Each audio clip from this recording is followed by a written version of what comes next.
क्योंकि वो अंदर डाल दिया ना टैंक मैंने। जग में नहीं हो रहा है ये एक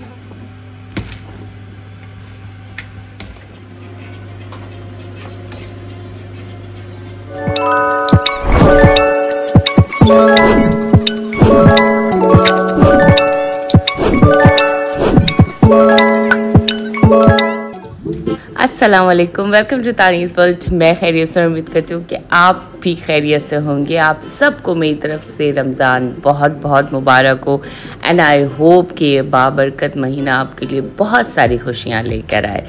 सो आज है पहला रोज़ा और पहला रोज़ा बहुत स्पेशल होता है। ऑब्वियसली सबको भूख भी बहुत लग रही होती है और दिल भी हर तरह की चीज़ खाने का कर रहा होता है। तो खैर आज हमारा पहला रोज़ा अम्मी के साथ खुलने वाला है और बस हम वहीं जाने की तैयारी कर रहे थे।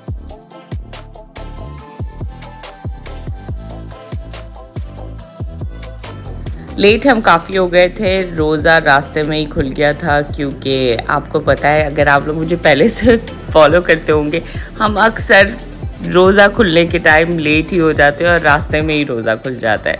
तो खैर हम अम्मी के घर पहुंच गए थे और बस अब ऊपर जाने की तैयारियां चल रही थी कि जाके देखें अम्मी ने क्या क्या तैयारी की हुई है।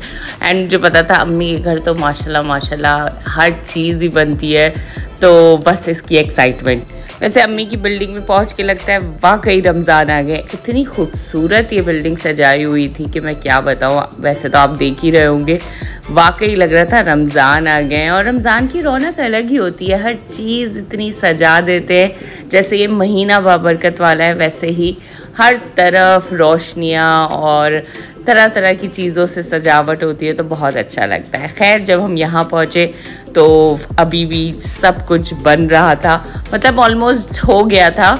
एंड पकौड़े बन रहे थे। पकौड़े देख के तो ना बस दिल खुश हो जाता है। रमज़ान में मतलब आपको पकौड़े ना मिले ना, और स्पेशली शुरू के रोज़ों में, तो बस फिर अजीब सा होता है। हाँ, आहिस्ता आहिस्ता उनकी क्रेविंग्स ख़त्म होती रहती है, मगर शुरू के जो रोज़े होते हैं उनमें आपको सब कुछ चाहिए होता है, चाहे वो फ्रूट चाट हो, चाहे वो पकौड़े हों।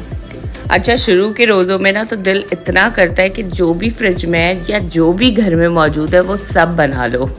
अब आप इसे हौका कह लें या पता नहीं, भूख से इतना बुरा हाल हुआ होता है। और मज़े की बात यह है कि जो घर के लड़के होते हैं ना, वो भी प्रिपरेशन करने में आ जाते हैं क्योंकि उन्हें भी भूख इस वक्त ज़ोरों शोर पे होती है। तो यहाँ मेरा जो भाई है अजीम, वो कुछ क्रिएटिविटी दिखाने की कोशिश कर रहा था। सामने उसने एक वीडियो लगाई हुई थी कि अनार को किस तरह छीलना है, ये देखें, और उसी तरह छीलने की कोशिश कर रहा था। वैसे वो काफ़ी हद तक कामयाब भी हो गया था, वैसे ही उसने अनार छीला था। वैसे आज की इफ्तार खसूसन भाभी की तरफ से थी, भाभी ने सब कुछ अरेंज किया था, आई मीन उन्होंने ही सब कुछ बनाया था, तो और भी अच्छा लग रहा था क्योंकि यार जब डिफरेंट डिफरेंट हाथ के खानों के जायके मिले ना तो और भी अच्छा लगता है। अब आप कहेंगे आपने कुछ नहीं बनाया, तो भाई मुझे तो बुलाया था ना, तो मैं तो खाने आऊँगी ना। जब मेरे घर आएंगे तो मैं बना लूँगी। तो एनीवेज यहाँ मम्मा और अजीम की लड़ाई हो रही थी। अजीम कह रहा था देखिए मैंने आप लोगों का कितना बड़ा काम कर दिया, अनार कितना मुश्किल होता है छीलना, और अम्मी कहती हाँ हाँ अगर तुम ये काम ना करते तो वाकई हमारी इफ्तारी आज बनती ही नहीं। फिर खैर अच्छा, वैसे आप में से कौन कौन अपनी फ्रूट चाट में खजूर डालता है? मुझे बहुत पसंद है, तो मैंने अजीम को कहा यार खजूर भी मिला देते हैं। अम्मी बहुत ख़िलाफ़ थी, अम्मी कहती थी क्या तुम लोग एंड टाइम पे चीज़ें लेके बैठ गए हो, पर हमने खजूर भी मिलाई। खजूर का ना एक अलग टेस्ट आता है चाट में। और इस तरह सारे फ्रूट्स तो कट गए थे, मगर एंड में अनार डाल के अजीम ने शहीदों में अपना नाम लिखवा लिया। वैसे रमज़ानों की ना रौनक बिल्कुल अलग होती है, मतलब सब होते हैं और सब मिल के रोज़ा खोलते हैं तो बहुत अच्छा लगता है। तो खैर ये थी पूरी टेबल जो कि अब फाइनली सज चुकी थी। चटनियाँ थी जिसमें, और चना चाट थी, और ये तो अम्मी की स्पेशलिटी है दही बड़े, मगर आज ये भाभी ने बनाए थे। और फ्रूट चाट तो आप देख रहे हैं वो अजीम ने बनाई है। बकौल अजीम के कि अनार ना कटता तो फ्रूट चाट कैसे बनती है। और पकौड़े हमारे यहाँ बहुत तरह के बनते हैं, ये तो अभी कुछ भी नहीं है, मतलब हर चीज़ के पकौड़े बनते हैं। आने वाले दिनों में इंशाल्लाह वो भी मैं आपको दिखाऊंगी। और ये भाभी ने कुछ अलग से पफ्स बनाए थे, बड़े ही टेस्टी थे। जब मैंने खा के देखा तब मुझे मालूम हुआ कि यार इनका टेस्ट काफ़ी अच्छा है। अच्छा, अगर जब ऐसी टेबल सजी हो ना तो रोज़ा जो होता है ना वो और ज़ोर से लगने लगता है। और हाँ, ये हमारे यहाँ ना तरह तरह के जूसेस इसलिए बनते हैं क्योंकि हम सब अलग अलग टाइप के जूस पीते हैं। कोई विमटो पीता है, कोई रूह अफ़ज़ा पीता है और कोई टैंग पीता है। मैं तो रूह अफ़ज़ा की बहुत बड़ी शौकीन हूँ, मतलब कि अगर घर में रूह अफ़ज़ा ना आए ना तो मुझे लगता है कि बस वही रमज़ान आए नहीं है। और ये है मेरी प्लेट। अभी तो मैंने सिर्फ यही लिया था, फिर इसके बाद मैंने सोचा था कि आहिस्ता आहिस्ता सब चीज़ें लूँगी, ऐसा ना हो कि प्लेट देख के ना पूरी एकदम से प्लेट भर लो ना तो फिर दिल अजीब सा हो जाता है। और हाँ, फिर रूह अफ़ज़ा, वैसे मैं घर में पहले पानी पीती हूँ और फिर रूह अफ़ज़ा पीती हूँ, मगर यहाँ आज पहला रोज़ा था तो दिल ना अजीब सा हो रहा था। तो खैर उसके बाद बस सबने एक एक करके चीज़ें लेना शुरू करी और हर चीज़ इतनी मज़ेदार थी यार। मतलब ऑब्वियसली एक तो आपको भूख लग रही होती है, शायद इसलिए भी मज़े की लग रही होती हैं। और नहीं, खैर अम्मी और भाभी इन सब के हाथों में काफ़ी टेस्ट है, मेरे भी हाथ में बहुत टेस्ट है और मेरी बहनों के भी माशाल्लाह से काफ़ी टेस्ट है। तो यहाँ सब बैठ गए थे और जब सब साथ मिल के बैठते हैं ना तो उसकी बात वाकई अलग होती है। अच्छा, वैसे ये चीज़ें आम दिनों में भी बनती हैं तो मज़ा आता है, मगर पता नहीं क्यों रमज़ान में इन चीज़ों का टेस्ट ही अलग होता है। जैसे कि दही बड़े और चने आप जब मिला के खाएं, उस पर चटनी डाल के खाएं तो लगता है एक अलग ही टेस्ट आ रहा है, कुछ ज़्यादा ही मज़े के बन गए हैं। मैं अल्लाह को फोटो भेजूंगा। मासूम।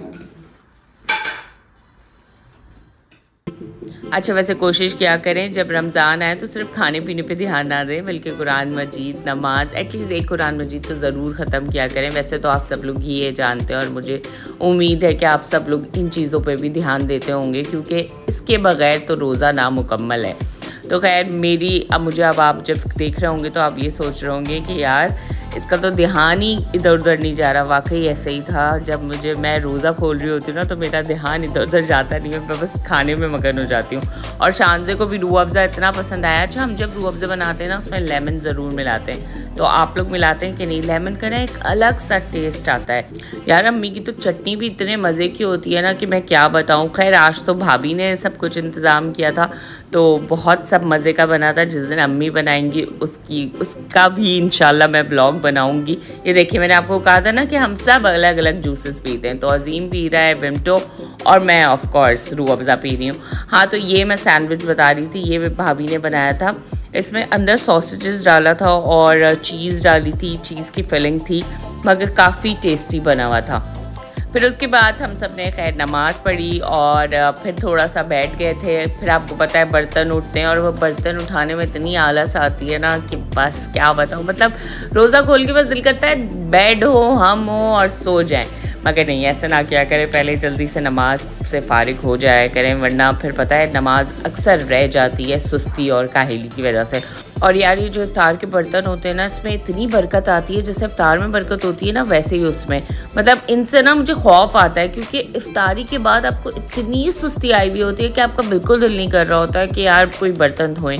मगर अगर आप ये नहीं धोएंगे तो किचन अजीब सा हो जाता है। और हम अपनी फ्रूट चाट ना बिल्कुल एंड में खाते हैं, मतलब जब साफ़ सुथरा सब कुछ हो जाए, क्योंकि एक तो इतनी सारी इफ्तार खा के उस वक्त दिल भी नहीं कर रहा होता, तो बस आराम से बैठ के बाद में खाते हैं। तो इंशाल्लाह मैं हर दिन का व्लॉग डालूंगी, हर दिन की इफ्तारी आप लोग के साथ शेयर करूंगी।